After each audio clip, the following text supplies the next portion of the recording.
Hello, welcome back to the Stitching Scripture podcast. I'm your host, Corinne.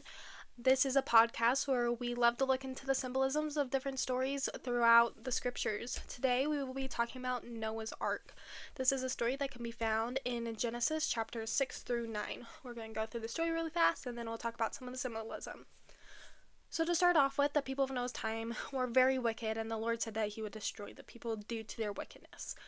Noah, however, found grace in the eyes of the Lord. This is stated in verse 8 of chapter 6. And then God tells Noah to build an ark. He has very specific instructions that the ark needs to be made of gopher wood, length needs to be 300 cubits, breadth 50 cubits, and height 30 cubits. This is about 400 feet by 75 feet by 45 feet, give or take. A cubit is about the length of your fingertips to your elbow, which is about 1.5 feet. Then you had animals that were brought onto the ark. The clean animals came on by 7. The unclean animals came on by 2. This is found in Genesis chapter 7, verse 2. Noah's family was also brought onto the boat. His wife and his sons wives. Then it says that it will rain for 40 days and 40 nights. It says in verse 11, the fountains of the great deep were broken up and the windows of heaven were opened, as this rain and flood came over the earth. Eventually, the raining stops, and he sends out a raven. The raven does not return. So he sends a dove. The dove returns. He waits about 7 days, sends the dove back out again. The dove brings back an olive leaf. He sends the dove again, and the dove does not return. The first day of the first month of the 601st year, they look out and they see that they are on dry ground. This is in verse 13, but according to Genesis, they do not actually leave the ark until about the second month, it seems like. Then Noah builds an altar unto the Lord as soon as they leave the ark, and God gives Noah a token of the covenant in Genesis 9, verses 12 through 17. And we'll talk about that more at the very end. So to start out with the dove, you have the symbol of peace and hope is the way we often see it. And this waiting period of 7 days, that there has to be a perfection to completion before sending the dove back out again. And then the dove returns with an olive leaf, also a symbol of peace and hope. Then you got the animals that are brought onto the ship. You have 7 of the clean. 7 is symbolic of perfection or completeness. These are also made for eating. Clean animals were, so you would need to have more of them so that you could feed the people without making the species go extinct. You have only 2 of the unclean. 2 is a witness number, and it's just enough to continue the species. Then you have the 40 days and 40 nights. We see this number 40 pop up in a lot of other places. You see it with Moses ascending the mountain for 40 days. You have Christ in the mountain before his temptations for 40 days. It's a fairly common number of a period of trial and testing. It can also be associated with this idea of chaos and mortality. It's also very interesting because they're on the water for 40 days and 40 nights, which is anciently symbolic of chaos and mortality. Then you have where the water came from. I find this very interesting. This is less of a symbolic thing, just more of a this interests me thing. It says that there were fountains in the deep and the windows of heaven opened, and that's where the waters came from. So we're going to start by looking at their ancient beliefs. So you have, this is how the world was set up. You had the ocean of heaven up above the firmament, above the stars and the moon and the sun and the heavens. And then you had this underworld that was also full of water.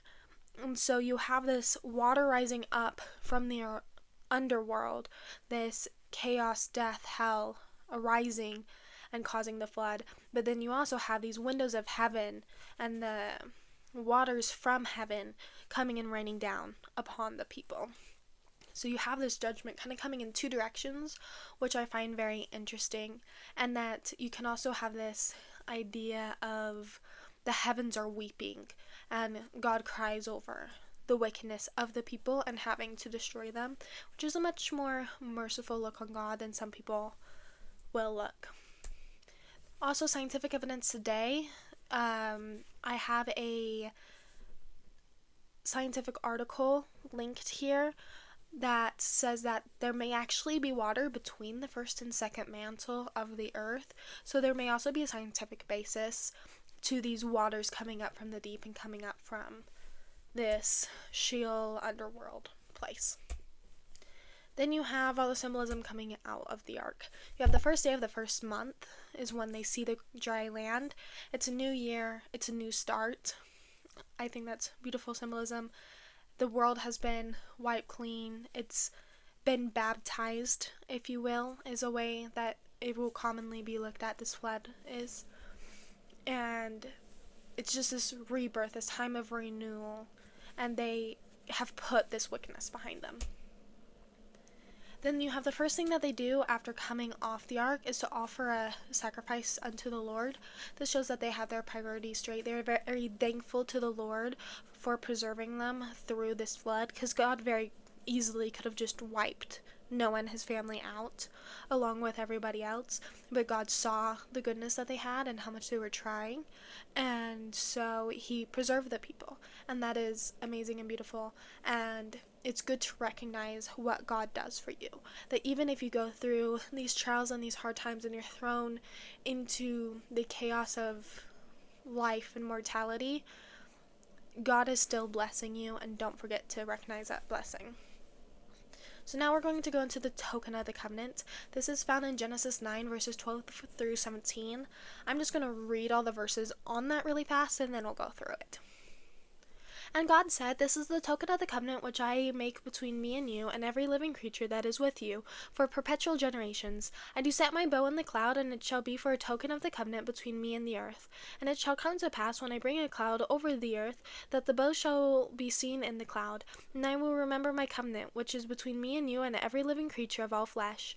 And the water shall no more become a flood to destroy all flesh. And the bow shall be in the cloud, and I will look upon it, that I may remember the everlasting covenant between God and every living creature of all flesh that is upon the earth." And God said unto Noah, "This is the token of the covenant which I have established between me and all flesh that is upon the earth."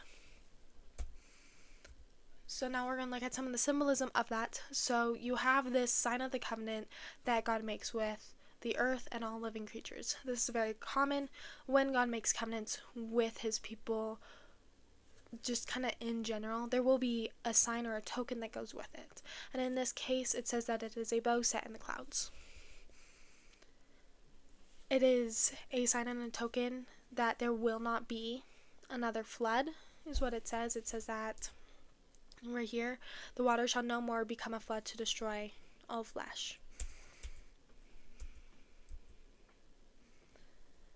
Now this idea of he will set his bow in the clouds, often viewed as a rainbow, got Roy G. Biv, red, orange, yellow, green, blue, indigo, violet. That's 7 colors. Again, 7, symbolic of perfection, of completion. So you have this beautiful symbol set in the clouds that is a wide range of colors. It covers everyone, and it is complete, it is whole.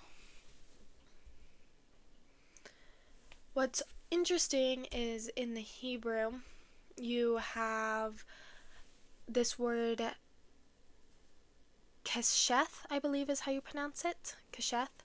So it seems to be talking more of an archer's bow in the Hebrew, which I find interesting. And so another way to view this is that he is setting down his bow, he's setting down his weapon of war against his people, and he does not want to fight against them. And he is covenanting to not fight against them, or to send chaos upon them. And I find that interpretation very interesting, as it being a symbol of peace, and there will not be war, hopefully. Well, that is our episode for today on Noah's Ark. If you find anything interesting or have anything that you want to add on, go ahead and throw it down in the comments. Please like and subscribe. And our website is also up at stitchingscripture.com. You can find other podcast episodes there, and you can also find some of the jewelry that we sell. We do embroidered jewelry of different symbols in the Bible. Okay, thank you all for joining me.